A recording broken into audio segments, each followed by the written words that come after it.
सोचिए एक ऐसी फैक्ट्री के बारे में जहां रोजमर्रा का सामान बनता है। अब पिछले महीने के मुकाबले ना इस महीने उस फैक्ट्री के मालिक को अपना कच्चा माल, बिजली और ट्रांसपोर्ट के लिए लगभग दोगुना पैसा चुकाना पड़ रहा है। एक तरह से उसकी लागत आसमान छू रही है। हाँ, और सबसे दिलचस्प बात यह है कि जब उस फैक्ट्री का बना हुआ सामान मार्केट में आता है तो उसकी कीमत पर लिखा हुआ एमआरपी 1 रुपया भी नहीं बढ़ा है। सही कहा। बाजार में खरीदारी करते वक्त आम जनता को इस आर्थिक भूचाल का कोई एहसास ही नहीं हो रहा है। तो यहाँ एक बहुत बड़ा सवाल उठता है कि आखिर लागत और कीमत के बीच का ये जो छुपा हुआ खर्चा है वो आखिर उठा कौन रहा है। और यही मुद्दा हमारे आज की डीप डाइव का मुख्य फोकस है। बिल्कुल। हमारे पास the 2026 Indian wholesale inflation crisis की रिपोर्ट है और हमारा मिशन ये समझना है कि अप्रैल 2026 में WPI यानी होलसेल प्राइस इंडेक्स अचानक 8.3% पर क्यों पहुंच गया। जबकि मार्च में यह आंकड़ा सिर्फ 3.88% था। हाँ, मतलब एक ही महीने में महंगाई की दर का सीधे दुगने से ज्यादा हो जाना कोई आम आर्थिक घटना नहीं है।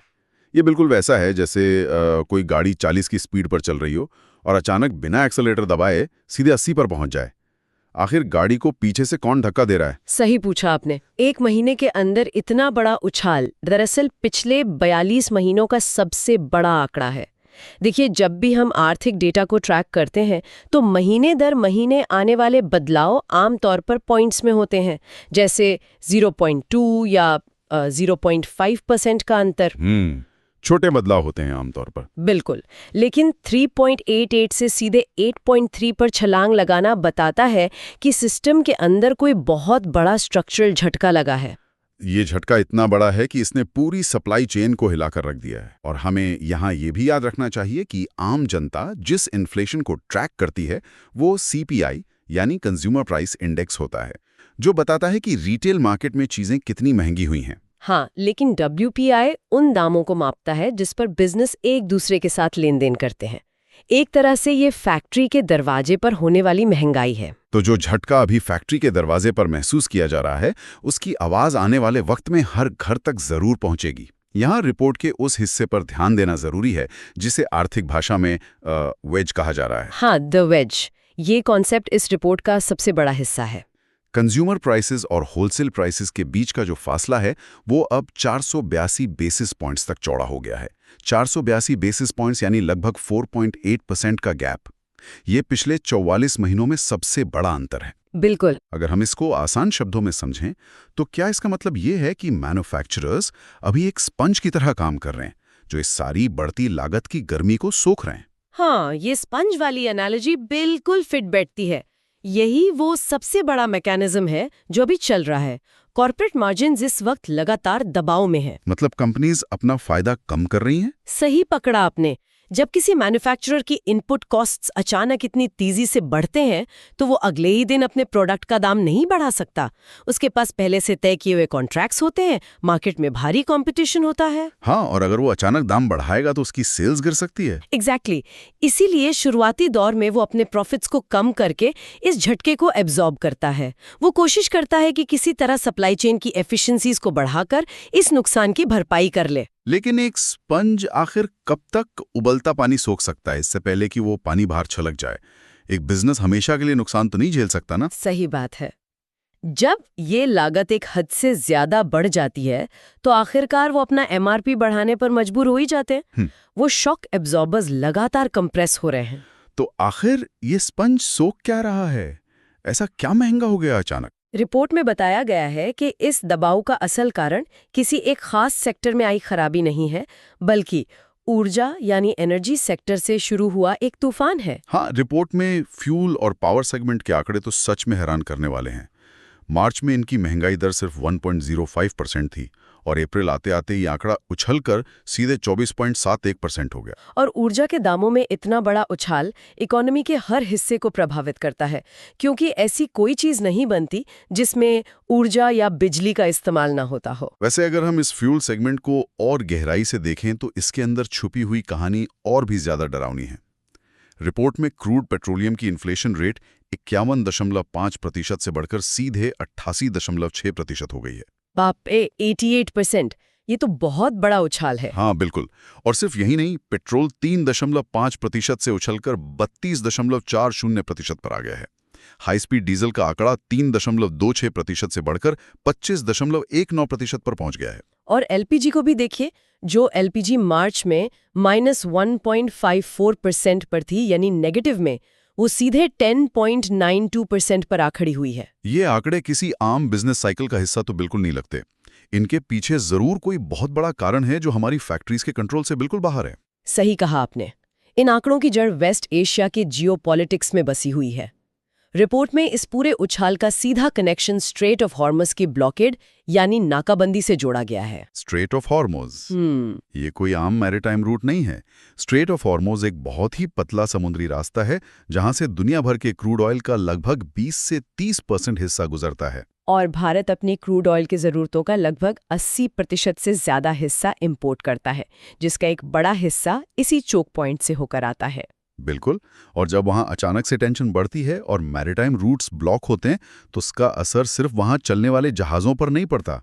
जहाज़ों को केप ऑफ गुड होप से लंबा रास्ता लेना पड़ता है। ये वही बात हो गई कि हज़ारों किलोमीटर दूर समुंदर में एक ट्रैफिक जैम लगता है और यहाँ हमारी लोकल फैक्ट्री की मशीन चलाने का खर्चा आसमान छूने लगता है। सही मिसाल दी आपने। जब लंबा रास्ता लिया जाता है तो ना सिर्फ ट्रांजिट टाइम बढ़ जाता है, बल्कि फ्रेट चार्जेस और वॉर रिस्क इंश्योरेंस प्रीमियम्स दोनों आसमान छूने लगते हैं। तो इसका मतलब यह है कि लागत इसलिए नहीं बढ़ रही क्योंकि दुनिया में तेल खत्म हो गया है, बल्कि इसलिए बढ़ रही है क्योंकि उस तेल को हमारी पोर्ट्स तक लाने का लंबा और सुरक्षित रास्ता बहुत महंगा पड़ रहा है। एग्जैक्टली। लॉजिस्टिक्स का खर्चा इकोनॉमी की नस नस में जहर की तरह फैल रहा है। एक मैन्युफैक्चरर जो शहर के बाहर अपनी छोटी सी फैक्ट्री चलाता है, उसका समुद्री राजनीति से कोई लेना देना नहीं है। लेकिन वहां एक ब्लॉकेड लगने की वजह से यहां उसकी मशीन चलाने का बिल और उसका रॉ मटेरियल लाने वाले ट्रक का किराया सीधे दुगना हो गया है। तेल और ऊर्जा सिर्फ गाड़ियों के लिए नहीं, हर चीज के प्रोडक्शन के लिए जरूरी है। और इसी लॉजिस्टिक्स के खर्चे का फैलाव हमें रिपोर्ट के अगले हिस्से में साफ दिखाई देता है। इसकी आंच बाकी सेक्टर्स तक भी पहुंच रही है। हाँ, अगर हम डेटा को देखें तो प्राइमरी आर्टिकल्स यानी वो चीजें जो सीधे एग्रीकल्चर या माइनिंग से आती हैं, उनका आंकड़ा मार्च के 6.36% से बढ़कर अप्रैल में 9.17% हो गया है। और जो सामान फैक्ट्रीज में बनता है यानी मैन्युफैक्चर्ड प्रोडक्ट्स, उनकी महंगाई दर 3.39% से 4.62% पर आ गई है। ये वही जगह है जहां मार्जिन कंप्रेशन सबसे ज्यादा हो रहा है। वैसे एक आंकड़ा जो मुझे इस रिपोर्ट में सबसे खतरनाक लगा वो है नॉन फूड आर्टिकल्स का, जो सीधे 12.18% पर पहुंच गया है। ये आंकड़ा इसलिए इतना ऊंचा है क्योंकि नॉन फूड आर्टिकल्स में पेट्रोकेमिकल्स का बहुत बड़ा रोल होता है। अगर हम एक प्लास्टिक की बाल्टी या कार के टायर्स या किसी एफएमसीजी प्रोडक्ट की पैकेजिंग की बात करें तो इन सब में क्रूड ऑयल के बाय प्रोडक्ट्स यानी पॉलीमर्स और नैफ्था का इस्तेमाल होता है। बिल्कुल।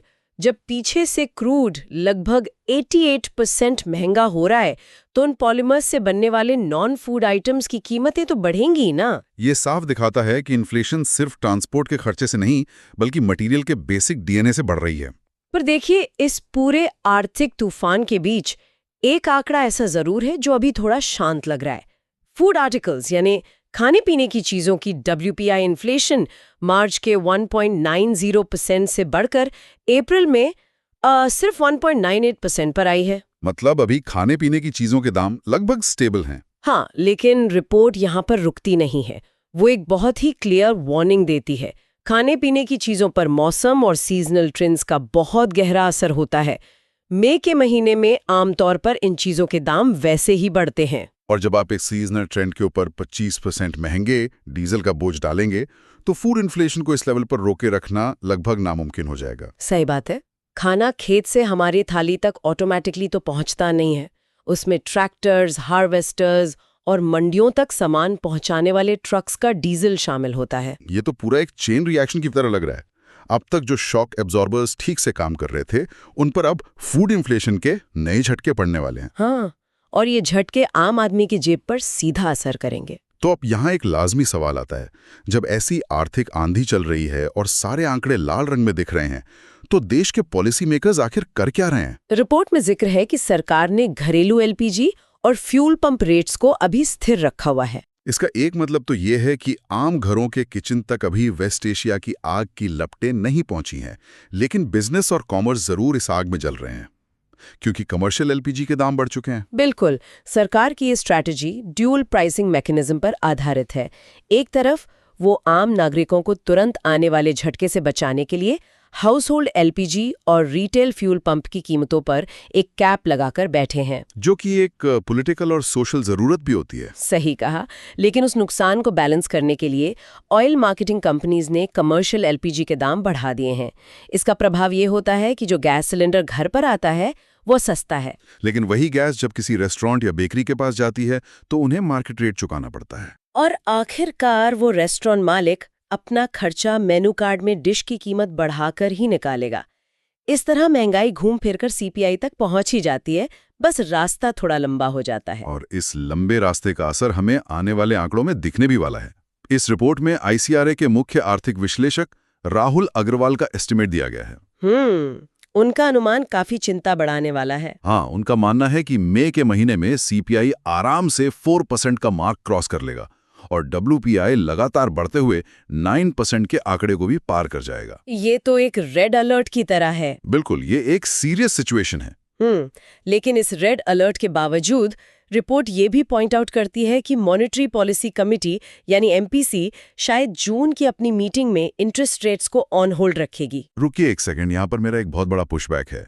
अगर एमपीसी का मुख्य काम ही इन्फ्लेशन को कंट्रोल में रखना है और प्रोजेक्शन साफ बता रहे हैं कि सीपीआई 4% के पार जाएगा, तो वो इंटरेस्ट रेट्स बढ़ा क्यों नहीं रहे? ये सवाल आना बिल्कुल नेचुरल है। जब सामने आग लगी हो और आपके पास इंटरेस्ट रेट्स जैसा बड़ा फायर इंजन हो, तो आप उसे बाहर निकालने के बजाय गैराज में बैठ के क्या सोच रहे हैं? मैं आपकी बात समझती हूँ और ये पुशबैक बिल्कुल वाजिब है, लेकिन इसके पीछे का मैक्रो इकोनॉमिक लॉजिक थोड़ा अलग ढंग से काम करता है। एमपीसी का इंटरेस्ट रेट टूल एक फायर इंजन जरूर है, लेकिन वो हर तरह की आग नहीं बुझा सकता। ऐसा क्यों? देखिए, इंटरेस्ट रेट्स बढ़ाने का असर सीधे तौर पर मार्केट की डिमांड को कम करने पर होता है। जब बैंक लोन्स महंगे होते हैं तो लोग गाड़ियां नहीं खरीदते, नए घर नहीं बनाते और बिजनेसेस अपना एक्सपेंशन रोक देते हैं। राइट, डिमांड कम होने से दाम गिरते हैं। एग्जैक्टली। लेकिन जो महंगाई हम इस रिपोर्ट में देख रहे हैं वो डिमांड बढ़ने की वजह से नहीं आई है। लोगों ने अचानक से दुगना तेल या प्लास्टिक खरीदना शुरू नहीं किया है। ये एक पूरे सप्लाई साइड शॉक है। तेल पीछे से ही महंगा आ रहा है। ओह, अब मैं समझा। यानी अगर एमपीसी इंटरेस्ट रेट्स बढ़ा भी दे तो उससे स्ट्रेट ऑफ हॉर्मुज़ में रुकी हुई शिप्स रातों रात आगे नहीं बढ़ने लगेंगी। सही पकड़ा आपने। उल्टा इसका नुकसान ये होगा कि एक तरफ तो फैक्ट्रीज कच्चा माल महंगा आने से वैसे ही परेशान है और ऊपर से उनके बैंक लोन्स की ईएमआई भी बढ़ जाएगी। और इससे इकोनॉमी उस फेज में जा सकती है जिसे हम स्टैगफ्लेशन कहते हैं, है ना? यहाँ महंगाई भी ऊंची है और देश की ग्रोथ भी रुक गई है। यही तो सबसे बड़ा डर है। एमपीसी इस वक्त वेट एंड वॉच की स्थिति में इसीलिए है क्योंकि उन्हें ये तय करना है कि क्या ये जियोपॉलिटिकल क्राइसिस ट्रांजिएंट है, यानी क्या ये कुछ समय में खुद ही ठीक हो जाएगा, या फिर ये एक लंबा चलने वाला स्ट्रक्चरल शिफ्ट है। हाँ, अगर वेस्ट एशिया का कॉन्फ्लिक्ट अगले कुछ हफ्तों में शांत हो जाता है तो सप्लाई चेन खुद ठीक हो जाएगी और डब्ल्यूपीआई नीचे आ जाएगा। और अगर उन्होंने जल्दबाजी में इंटरेस्ट रेट्स बढ़ा दिए तो डोमेस्टिक इकोनॉमी की कमर बिना वजह टूट जाएगी। आप देश के अंदर की डिमांड को मार कर इंटरनेशनल समुद्री नाकाबंदी का इलाज नहीं कर सकते। सही बात है। ये एक ऐसी स्थिति है जहां पॉलिसी मेकर्स आगे कुआं और पीछे खाई के बीच खड़े हैं। दोनों ही तरफ खतरा है। बिल्कुल, उन्हें बहुत संभलकर हर कदम उठाना पड़ रहा है। तो इस पूरे विश्लेषण को अगर हम आखिरी रूप दें तो एक चीज जो बिल्कुल शीशे की तरह साफ हो जाती है वो ये है कि भारत इस वक्त एक बहुत गंभीर सप्लाई साइड झटके के बीचों बीच खड़ा है। हाँ। और इस पूरे नैरेटिव में जो सबसे बड़ा आंकड़ा याद रखने लायक है वो वही 482 बेसिस पॉइंट्स का डब्ल्यूपीआई और सीपीआई के बीच का गैप है। ये गैप उस रबर बैंड की तरह है जिसे लगातार खींचा जा रहा है। और इकोनॉमिक्स का सबसे बड़ा सच यही है कि कोई भी गैप हमेशा के लिए नहीं टिकता। अगर स्ट्रेट ऑफ हॉर्मुज का मुद्दा लंबा खिंचता है और क्रूड ऑयल लगातार आग उगलता रहता है तो आखिरकार मैन्युफैक्चरर्स हार मान लेंगे। यानी वो स्पंज और उबलता पानी नहीं सोख पाएगा। सही कहा। वो कॉर्पोरेट मार्जिन का जो शॉक अब्जॉर्बर था वो टूट जाएगा। उसके बाद ये सारा लागत का बोझ रिटेल मार्केट में पास थ्रू होगा। WPI से शुरू हुई ये आग CPI तक आएगी, जिसका सीधा मतलब है कि आने वाले महीनों में देश में जीवन यापन का खर्चा बढ़ना तय है। और सुनने वालों के लिए ये जानकारी इसलिए बहुत मायने रखती है क्योंकि ये आंकड़े सिर्फ रिजर्व बैंक के स्प्रेडशीट्स में रहने वाली चीजें नहीं हैं। इनका सीधा असर ग्रोसरी स्टोर के बिल्स, ट्रांसपोर्ट के खर्चे और अल्टीमेटली आपके और हमारे घर के बजट पर पड़ने वाला है। बिल्कुल, ये सब आपस में जुड़ा हुआ है। लेकिन इस पूरे डीप डाइव के अंत में ना एक ऐसा सवाल खड़ा होता है जो इन आंकड़ों से थोड़ा परे है। ये एक वैसा सवाल है जो हमारी पूरी आर्थिक स्थिति के बेसिक स्ट्रक्चर पर ही सवाल निशान लगा देता है। कैसा सवाल? देखिए, अगर देश की पूरी सप्लाई चेन, हमारी फैक्ट्रीज में लगने वाली बिजली और हमारी रोजमर्रा की जरूरतें स्ट्रेट हॉर्मोज जैसी किसी एक समुद्री पतली गली पर इतनी बुरी तरह निर्भर करती हैं, हाँ। एक ऐसी जगह जहां ना हमारा कोई राजनीतिक कंट्रोल है, ना ही कोई सीधा दबदबा, तो क्या आर्थिक आजादी के मायने अब कुछ और होने चाहिए? या फिर हम हमेशा सिर्फ अपना लंबा चौड़ा इंपोर्ट बिल देखकर, ग्लोबल मार्केट में तेल के दाम ट्रैक करके बस यही उम्मीद करते रहेंगे कि दुनिया के किसी कोने में कोई नई आग ना लगे? ये वाकई बहुत गहरा और चिंता में डालने वाला विचार है। इसी विचार के साथ आज की इस चर्चा को हम यहीं विराम देते हैं। इन आंकड़ों की गहराई में जाना सच में एक रोचक सफर रहा। जल्दी किसी और नए और दिलचस्प विषय की गहराई तक चलेंगे। शुक्रिया।